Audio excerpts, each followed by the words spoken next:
দেখেন, পিতা ও পুত্র বয়সের গড় 30 বছর, 6 বছর পরে তাদের বয়স অনুপাত 5:1, পুত্রের বর্তমান বয়স কত। তবে যে কোনো ভাবে ধরলে যে কোনো ভাবে হবে আর কি।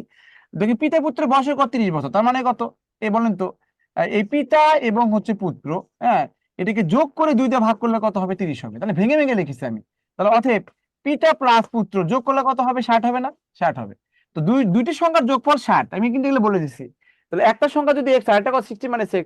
তো আপনি যদি পুত্রের বয়স চাচ্ছে, পুত্রের বয়স ধরেন, যে আমি যদি বলি যে পুত্রের বয়স কত, ধরি, হ্যাঁ ধরি পুত্র হচ্ছে কত এক্স বছর, তাহলে অতএব পিতা কত হবে? তাহলে 60 থেকে এক্স বিয়োগ করে দিবেন না, এই আর কি। তাহলে আমি বুঝতে পারলাম যে পিতা পুত্র বয়সের কত 30 মানে কি, পিতা পুত্রের বয়সের সমষ্টি হচ্ছে কত 60। তাহলে পুত্র বয়স যদি এক্স হয়, তাহলে পিতা বয়স 60 মানে এটা তো মুখে মুখে বলা গেল। এখন এটা হচ্ছে মেইন আর কি, যে এখানে 6 বছর পরে ওদের বয়সের অনুপাত 5 এবং 5 ভাগ 1 ভাগ, মানে 5 ভাগ 1 ভাগ। তাহলে 6 বছর পরে তাদের অনুপাত কত হবে? 6 বছর পরে পিতা হবে 60 মাইনাস এক্স, এটা পিতার বয়স, এটাকে 6 যোগ করবেন। আর পুত্র কত এক্স, এটা 6 যোগ করবেন, তাহলে কত হবে? অনুপাত 5 বাই কত হবে? 1 হবে। তো দেখেন এটা হিসাব করেন, 5 এবং এক্স গুণ করলে কত? 5x হয়, এখানে কত? এখানে 5 6 30 হয়, সমান সমান এটা গুণ করলে 60 এবং 6, 60 এবং 6 যোগ করলে কত? 66 হয়, আর এখানে -6। এই -6 এর পাশে নিয়ে আসলে এখানে 6x হবে, আর এই 30 এখানে বিয়োগ করে দিলে 36 হবে। তাহলে x সমান সমান কত হবে? 6। তাহলে পুত্রের বয়স হবে 6, ডিরেক্ট। এভাবে ম্যানুয়ালি করেন, আস্তে আস্তে আস্তে আস্তে এভাবে করতে পারবেন।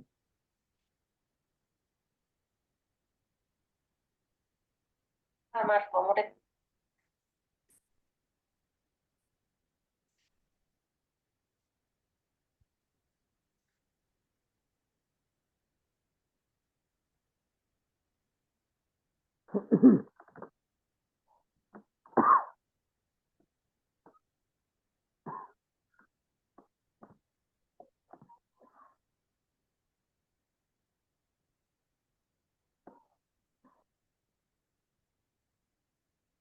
এটা আবার একজন বোঝেনি, তাই আবার বলছি।